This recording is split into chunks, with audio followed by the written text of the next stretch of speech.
अगर आपके भी होंठ बार-बार खुश्क हो जाते हैं, उन पे क्रैक बनते हैं और ज़ख्म बन जाते हैं और खून आना शुरू हो जाता है, तो ये वीडियो आपके लिए है।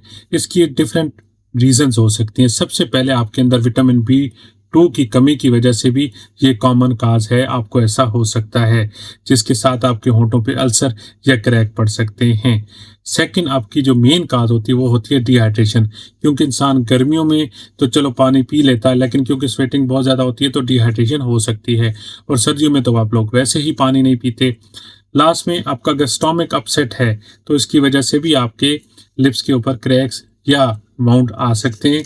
साथ में लास्ट में किसी चीज़ से एलर्जी, यानी लाइक लिपस्टिक से है तो इससे कई दफ़ा आप लोग को एलर्जी हो जाती है, वो एज ए मॉइस्चराइज़र यूज़ करें या एज ए फैशन यूज़ करें तो ये भी एक मेन काज हो सकता है आपकी ड्राइनेस का।